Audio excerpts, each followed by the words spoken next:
ano yung ways para mas ma-deepen yung relationship natin sa Diyos. As in, pagalingan sila ng explanation.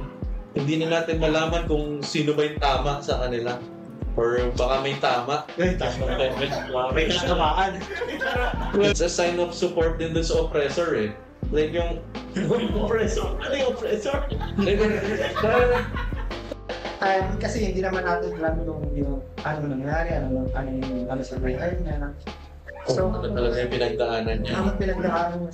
Gusto ko lang kasi i-share yung quote ko sa buong buhay ko talaga yung yung continue to be an inspiration.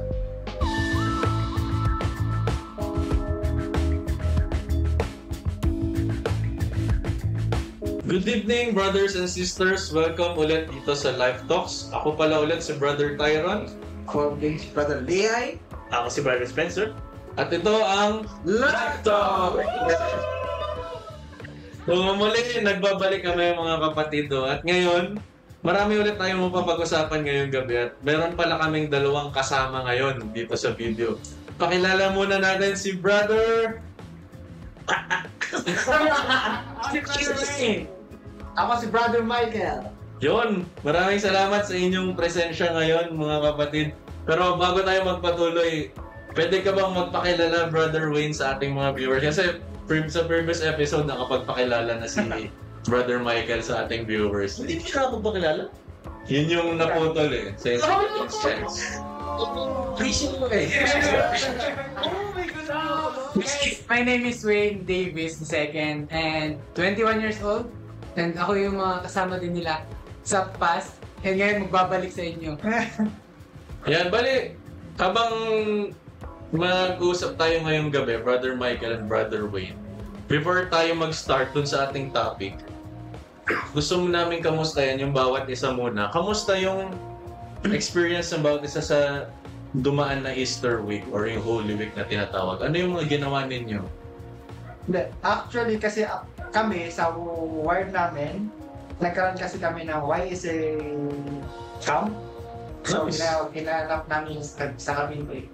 So, Ganda. lahat ng YSA ng ward, hindi, meron namang ilan na hindi nakasama. Pero sobrang nag-enjoy kami nung time na yun. Ayan, mga kasama. Ito ang mga pictures, oh. Ayan. Sa flashes ka. Kami, kasi kasama si Bishop then yung YSA Couple Advisor, which is sila Mami and Daddy Pablos. Wow. Sana all, no? Sana all. Ito, bali, dun sa experience nyo na yun na ginawa nyong camping, paano nyo ginawang meaningful yung Holy Week ninyo as mga Actually, may mga may mga activities kami na ginawa. Like, day 1, like nag-egg hunting kami. Then, after egg hunting, nagkaroon kami ng food evening. Then, bonfire. Then, day 2, nagkaroon kami ng scripture study. Then, team building and then devotional. So, doon sa mga yon, kumbaga parang naging meaningful sa amin yung Eastern Sunday, yung Holy Week. Kasi marami kaming natutunan, especially sa mga guests namin, which is sila Mami and Daddy Pablo. So, sila yung naging speaker sa devotional. So, marami kaming natutunan. And, kumbaga, yung focus doon is which is si Jesus Christ, na naging, kumbaga, which is siya yung naging dahilan to,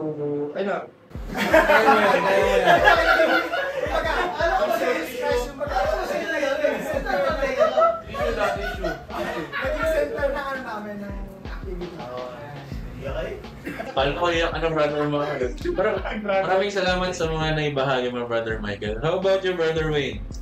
Ayun, typical Holy Week sa amin. So, nagganap na ito, di ba? Go out with families and friends, nag-swimming, nag-unwind, and nagtanggal ng pagod pero napagod pa rin. Di ba? So, yun yung mga ginawa namin. And also, di lang naman siya swimming lang. And may mga part doon na kung saan habang naglalakad or umuupo kami kung saan may makitang upuan, ay nagkikwentuhan kami on how we can help each other. Diba? Kung paano namin malalampasan yung mga problema na meron din kami. So, maraming salamat, Brother Wayne. Ikaw, Kuya Spencer. Kuya Spencer. Ewan ko ba gano'n. Pero itong Easter week na daan, kakaiba siya doon kasi itong past 2 Easters, nagkaroon kami ng family bonding. So, ang kasama ko yung family ko talaga. Pero ngayon, kakaiba siya kasi kasama ko yung family na fiancé. So,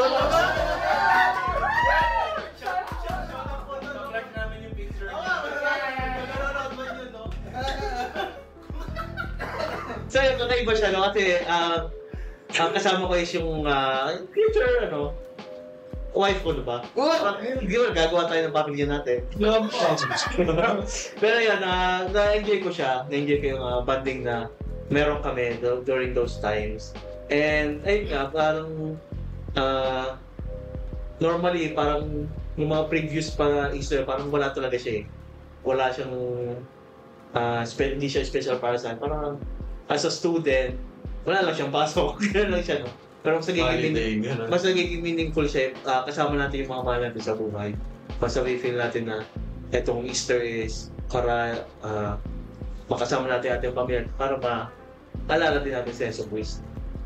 So, nabanggit mo, Kuya Spencer, na sa pag-alala kay Yesu Cristo, for during that week or during your vacation with your family, paano nyo winord out yung relationship nyo sa Diyos? Dito sa family. Ano yung mga sample na pwede mo ma-share sa mga tao na ano yung ways para mas ma-deepen yung relationship natin sa Diyos? Hindi kasi during those time, no, parang nung isang gala namin, on Friday to, may mga nakikita namin yung mga ibang tao kung paano nila ginugunita yung event, yung Holy Week, no? Pero na kami nakita na, ano ba yung term na procession nga? Na-amaze kami doon kasi naglalakad talaga sila ng ang layo. Tsaka yung nagpapalaspas. Tapos ano yung yapak sila? Di ba? Parang doon meron talaga iba-ibang way para maalala si Yesu Cristo. So, ayun yung way nila para maalala si Yesu Cristo. Ako naman, no? Sa simpleng pagsunod, no? Pagkuha ng mga kautusan niya, darasal sa aming gala, di ba? Alam naman natin na if tayo aalis, kailangan natin mag-guide. Pati may time na may pinuntahan din kami na alam mo, na-enjoy namin yung view talaga naman. Enjoy namin yung nature, kung gaano kaganda talaga yung creation na gawa ng Diyos para sa atin. Kung gaano kaganda yung plano para sa atin ng Diyos. Swerte natin na nandito tayo sa mundo. Na-enjoy natin yung privilege na mabuhay. Kasama natin pamilya at yung mga mahal natin sa buhay. Doon natin ma-realize gano'ng kasarap mabuhay dito sa mundo nito. So yun, Kuya Lihay. At kami, dati kasi, usually pag Holy Week, talagang gala, di ba? Swimming!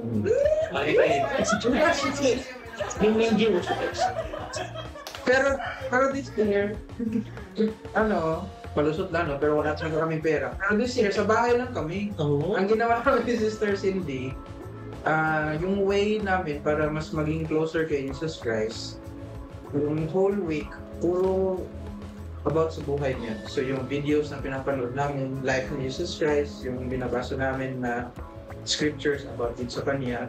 Yung lessons sa institutes. Yung lessons sa institutes. And then specifically, yung last na week niya dito sa Earth, yung binasa namin sa Earth. It was very nice. Ang akin lang, Brother Tyron, parang na-disturb lang yung... Kasi siyempre, hindi naman natin maiwasan, makaka-Facebook talaga tayo. So, imbes na... This is my opinion, imbes na mas nagiging close sana yung effort namin in being Jesus Christ, yung relationship, na-disturb lang siya dahil may nag-trending sa social media. So, dati kasi puro binignit yung halo-halo sa mga beach. Naging debate. So, yung essence na ma-remember mo si Jesus Christ, na-disturb siya dahil sa recently na issue. Since nabanggit na ni Kuya Lihay yung regarding dito sa viral video na ito.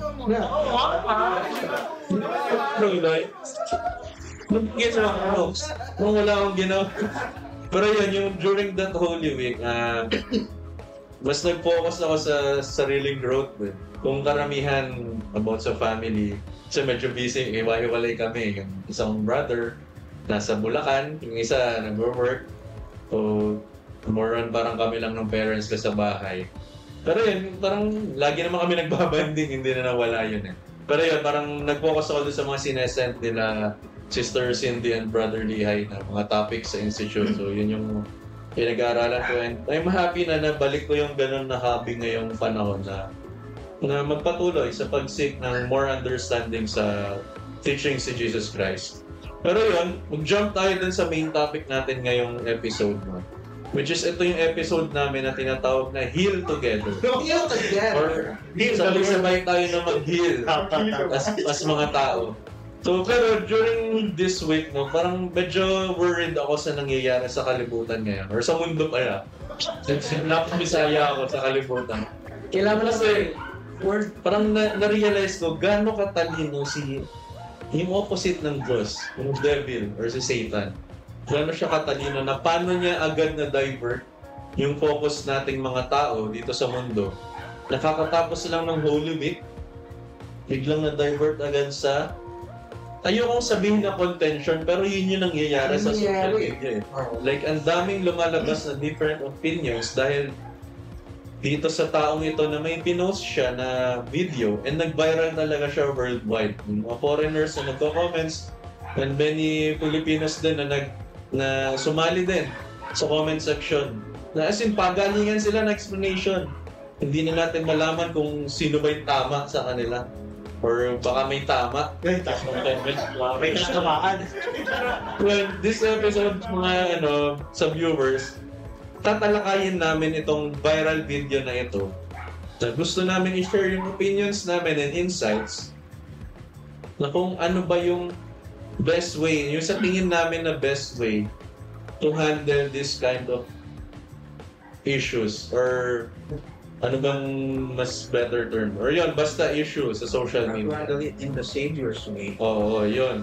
So siguro, tanungin natin si Brother Michael. Oo, parang ang dami mo yung isa. Parang malalim kasi iniisip mo, Brother Michael. Pero ano kung may 30 years of experience? Gusto ko namin tanungin, ano yung thoughts mo dito sa viral video na ito? Like, ano yung natutunan mo dito sa video? Ano yung natutunan mo sa nangyari dito sa mga comment section? Medyo nag-focus dito kasi talaga kami sa activity. So, doon sa pinuntahan namin walang signal. Hindi talaga masyado. Pero, in my opinion, regarding doon, maraming mga haka-haka, maraming mga opinion, and kumbaga maraming nagbabash din mga. Pero ang natutunan ko dito na hindi mo kailangan i-bash yung isang tao dahil sa kanyang nagiging. Kasi hindi naman natin alam yung ano nangyari, ano sa buhay niya. So, ano talaga yung pinagdaanan niya? Ang pinagdaanan niya sa buhay niya. So, siguro para sa akin, kailangan lang din ipa-feel sa kanya na mahal pa rin siya ng Diyos. Na kahit ganun yung naging kanina sa buhay, naging desisyon sa buhay niya. So, kailangan lang din talaga ipa-intensity din sa kanya na mahal siya ng Diyos. Yun, maraming salamat, Brother Michael. Sobrang ganda nung sinabi niya, no? Yun din yung natalakay natin last episode, di ba? Na kung may ma-encounter tayo na friend natin na hindi naniniwala sa Diyos, hindi natin sila kailangan pilitin na maniwala na may Diyos. Ang kailangan lang natin gawin ay ipa-feel yung love, yung concern mo, yung sincerity mo as a friend. Then, I'm sure dadating yung time na siya mismo makarealize na meron pala talagang Diyos dahil dun sa love na yun. Si Kuya Wayne, si Kuya Yek. Sige. Parang ba yung video, yung viral video? Hindi ko May siya. idea ka ba dun sa ano? Meron akong mga napapanood, meron din akong mga nababasa ng mga comments. And in my perspective, there are positive and negative na sides. Depende kung paano mo siya titingnan, kung ano yung perspective. Di ba? And syempre, katulad yung sinabi ni Brother Michael, na we should not judge yung mga tao if we don't stand on their feet. Kasi malay ba natin na ginawa niya pala yun kasi meron siyang pinagdadaanan na against din sa ibang tao. Pero one thing na learn ko dun is to continue pa rin na mag-show ng love. Diba? Yung ministry, kung paano magmahal si Yeso Cristo. Diba? Ngayong Holy Week, diba? Na si Yeso Cristo, maalala natin na He sacrificed Himself para sa ating lahat. So, ganun din sana yung gawin natin sa mga kapatid natin na mayroong darkest days. Na hindi yung darkest days. Sorry. Na kailangan hindi naman i-sacrifice natin yung sarili natin, pero we should sacrifice din yung time na kausapin sila. Though hindi naman natin makakausap yung taong nag-post na yon kasi he's very famous, di ba, in some ways. Pero yung point ko is yung ibang tao na kilala natin na may pinagdadaan na ganung tao. Nakausapin natin sila, kumustahin natin, di ba? And syempre, wala naman siguro mawawala sa atin kung mag-chat tayo sa amin, hello, hi, kumusta? Pero, ayun, maganda yung sinabi niya talaga ni Brother Michael na show your love to them. Ikaw, Kuya Spencer. Ano ako?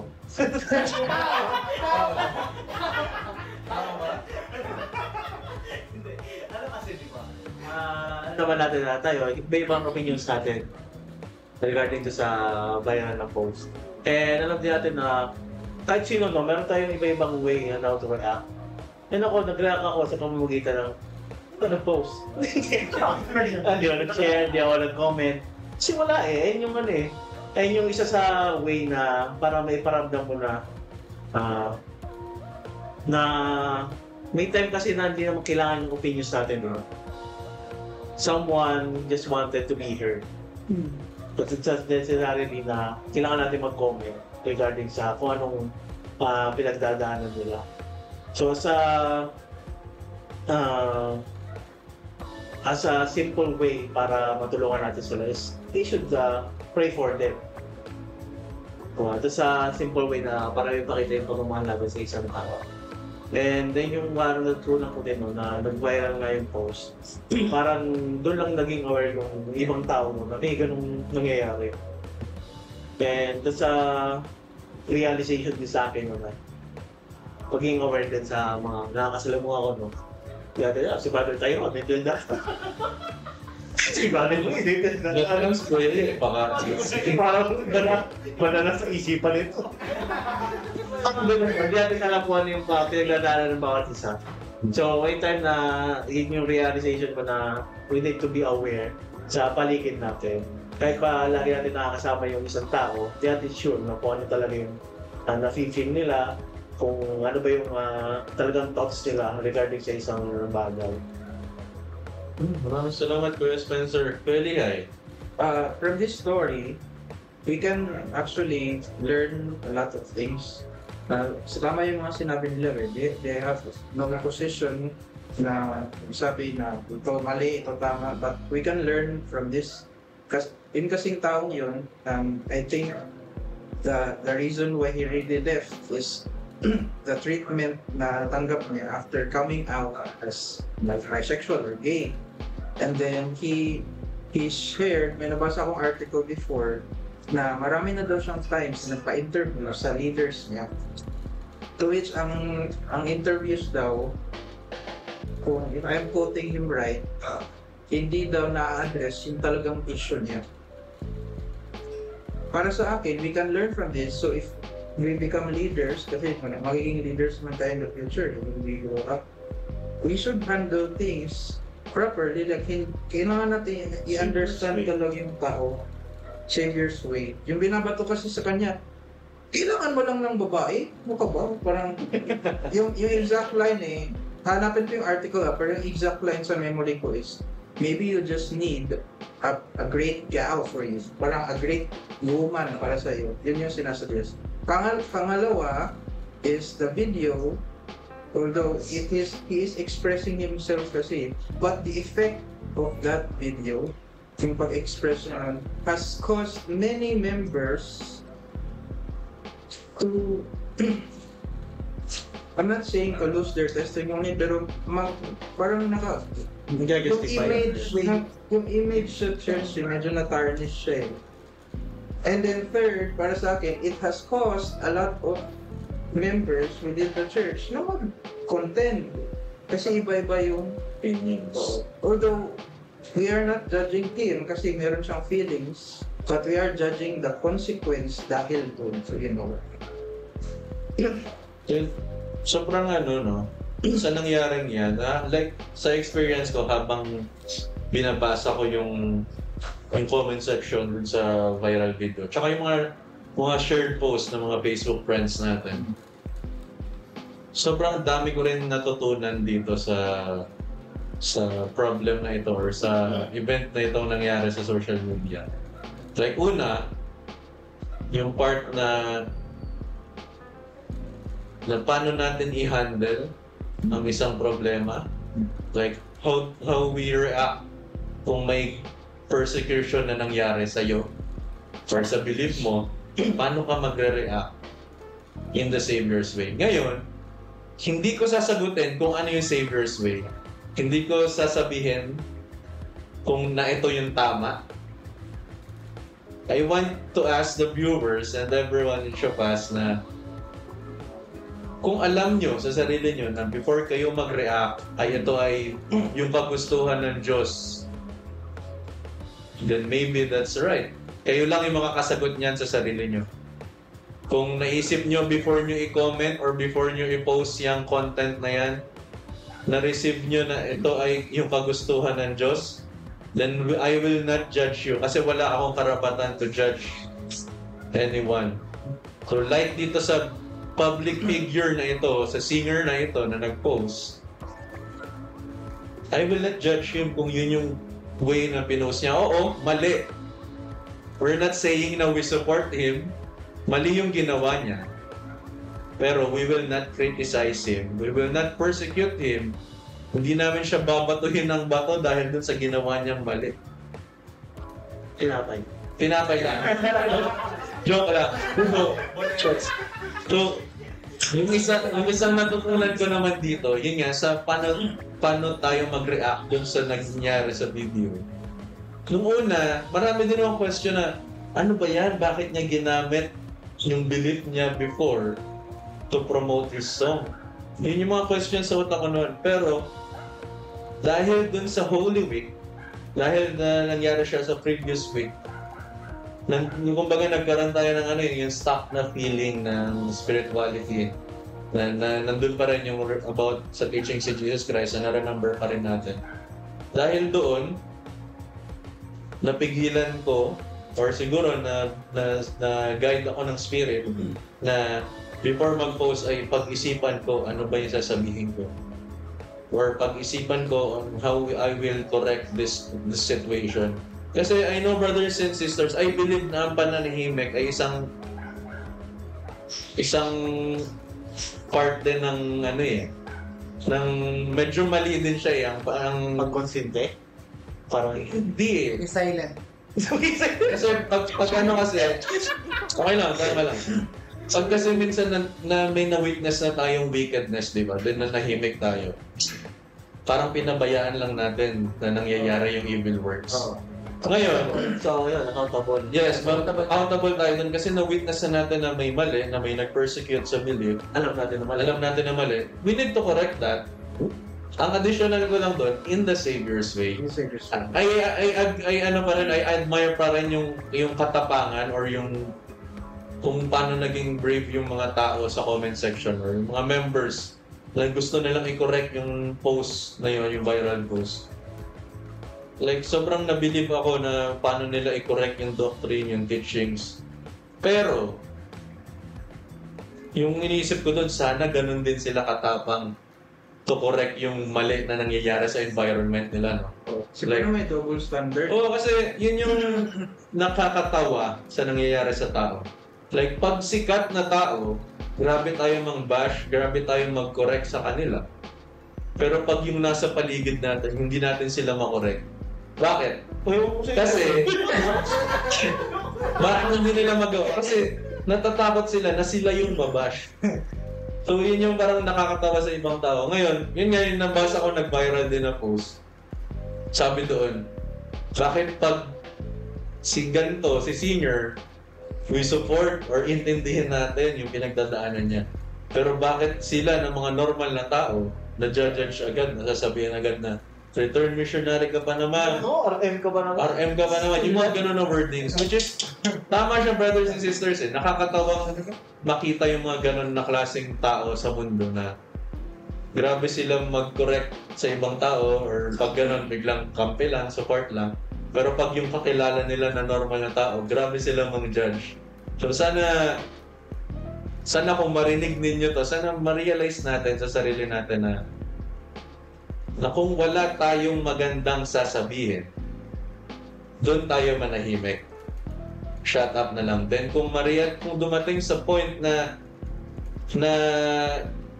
nalalaman mo na sa sarili mo or natutunan mo na kung ano yung right words na gamitin, doon ka maging vocal. Kasi I believe yung pananahimik, hindi din siya solusyon eh. Yung pagiging neutral, it's a sign of support din dun sa oppressor eh. Like yung Oppressor? Ano yung oppressor? like, parang variations ng words na yun. Yung parang yun, yung persecutor, parang ganon. So parang it's a, yun nga, parang yung pagiging neutral, mali din siya eh. Kailangan mo lang mamili, good and evil. Yun lang naman talaga yun. Oh, yun lang yung choices eh. Walang pagiging neutral or gitna lang ako. Pag sinabi mong gitna ka lang, parang binuo mo na rin yung yung evil side eh. Papasok doon yung di ba? You cannot serve two masters. Yan, oo. Correct. So, dito sa topic na to, brothers and sisters, may gusto kami i-share na scripture verse galing sa Aklat ni Mormon. Matatagpuan siya sa Mosiah chapter 18, Yes. I think verse 8? 8 to 9. Verse 8 to 9. Sige. And it came to pass that he said unto them, Behold, here are the waters of Mormon, for thus they were called. And now, as ye are desirous to come into the fold of God, and to be called his people, and are willing to bear one another's burden, that they may be light, yea, and are willing to mourn with those that mourn, and comfort those that stand in need in comfort, and stand as witnesses of God at all times, and in all things, and in all places, that ye may be in, even unto death, that ye may be redeemed of God, and be numbered with those of the first resurrection, that ye may have eternal life. Yung maraming salamat kayo ni So doon nabanggit doon, brothers and sisters, no, na ano yun? Carrying burdens, another, ano yung sabi? So it's a verse. More with those that mourn. Mourn with those that mourn. Ayun yung willing to bear one another's burdens and mourn with those who mourn. So doon pa lang sobrang clear. Brothers and sisters, this person, meron siyang pinagdadaanan. Sure ako dyan, meron siyang challenges sa buhay. So bakit man niya nagawa yung mga bagay na yan. And we have a lot of friends na may mga pinagdadaanan sa buhay. Na mga tumatalikod sa belief nila. So ngayon, tanungin natin yung sarili natin, ano ba yung way ni Jesus Christ to handle yung mga ganitong tao? Dapat ba natin silang i-bash? Or dapat ba natin silang kalimutan na lang na, ay, tumalikod na siya, dyan na siya. Kasi may nakita ako na post din, grabe yung words niya. Why nurse him? Why nurse him? Ito, namin dyan. So, medyo worried ako dun sa words na yun kasi I believe hindi to way ni Jesus Christ. Yung Diyos, mahal niya lahat, makasalanan ka man or hindi. And I believe lahat tayo makasalanan. So gusto niya, di ba yun yung parable ng di ba, ng lost sheep? Na even nag-iisang sheep talagang hinanap niya. Iniwan niya pansamantala yung 99, hinanap niya yung nag-iisa. So I believe sa ganitong situation, brothers and sisters, Na kahit gaano ka-worse pa na persecution yung gawin ng isang tao sa ating belief or sa ating pamilya, alam namin na hindi tamang way na i-bash sila.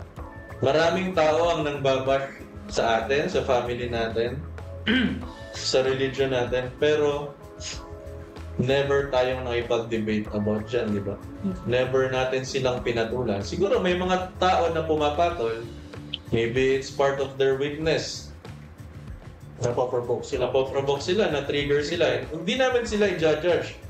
Pero we invite all of us, even ako, lahat tayo, na mag-repent dun sa nagawa natin. Kung part man kayo nung comment section na yon, comment kayo. Comment kayo dito. So I hope na balang araw ma-realize natin kung gaano kahalaga yung pagpili ng right words before we reply or we respond sa mga contention or sa issue. Or sana matutunan natin on how to handle things ng mga ganitong bagay. And we're not saying na we're perfect, na hindi kami naapektuhan dito sa issue na to. Naapektuhan kami din dito kahit pa paano. Naiyak nga to kanina. Pero isa lang yung gusto namin ma-share sa inyo na sana matutunan din ng lahat, no? We don't criticize, but we don't support wrongdoings. So hindi natin sinusuportahan yung mga maling bagay or maling actions, pero mali na i-criticize sila or i-persecute sila, mali na i-bash sila. Isipin natin maigi, ano yung best way para tulungan sila na hindi sila mang-persecute sa ibang tao. So may gusto mo kayong i-add doon? Tama yun, no? Hindi lang. Wala sa sasabihin. Kuya Spencer? Wala naman na.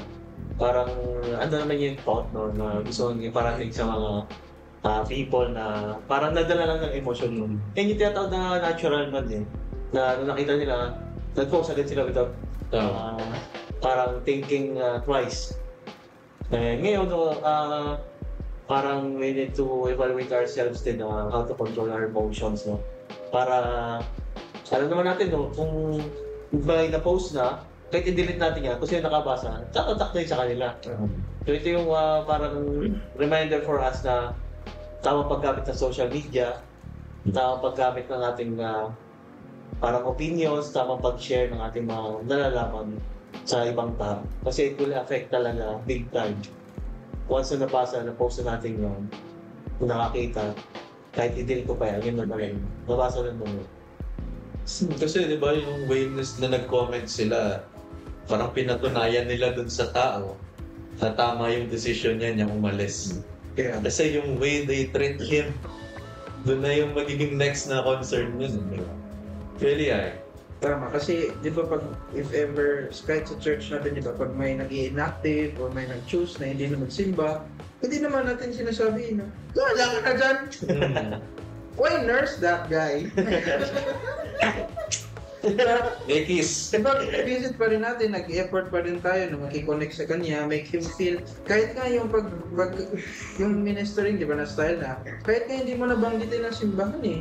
Oo, kamustahin mo lang. Basta lang, yung maging-pag-friends ka pa rin, treat him as a human being. Yun. Maraming salamat, Ganun brother. yun eh. Kuya May. Wala ka na sa Gusto ko lang kasi i-share yung quote ko sa buong buhay ko talaga yung yung continue to be an inspiration. Diba? Though, meron talagang mga tao, syempre hindi naman tayo perfect. We accept that. Pero, let's not forget to be an inspiration sa atin. Kung gaano kabilis yung negative thoughts pumasok sa ating isipan, sana ganun din kabilis yung thoughts natin to be an inspiration sa atin. Diba? Kasi, minsan ganun talaga eh.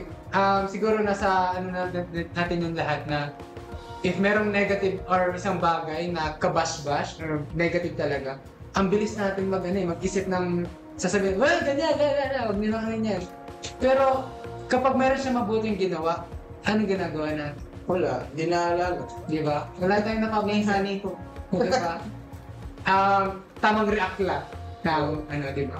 Pero Ayun yung kailangan natin baguhin din sa atin, mga sarili. Kung hindi natin mababago, at least Strive. we try. Diba? We strive ourselves to be an inspiration sa kanila. Kasi the more na we bash or give negative comments, the more na mas magti-trigger yung mga tao. Pero if we continue to be like Jesus Christ, Savior's way, doon mas magiging calm lahat. If we humble ourselves, di ba? Yung mga tao, magpa-follow din siya. Magiging humble din sila na siyempre, hindi naman mawawala siguro pag nagsabi ka dyan ng magandang bagay or magandang sasabihin or an inspiration, quote, na maganda-ganda. Siguro yung ibang tao dyan, at least 2 out of 10, may magko-continue doon, magiging thread yung sa'yo eh. Di ba? Na maging maganda. So, yun lang naman yung para sa... So may tanong ako. Ano? Sino inspiration mo ngayon? Hindi ka siya Gusto mo talaga? Shout out na sa'yo, sister. Lotus is right. Pakita siya ng picture. Pero yun, maraming salamat Brother Michael, Brother Wayne sa pagsama sa amin ngayon. Thank you din. And salamat din sa at nakapag-gawa ulit tayo ng another video for this week. Yeah. Medyo naging busy tayo sa mga previous weeks.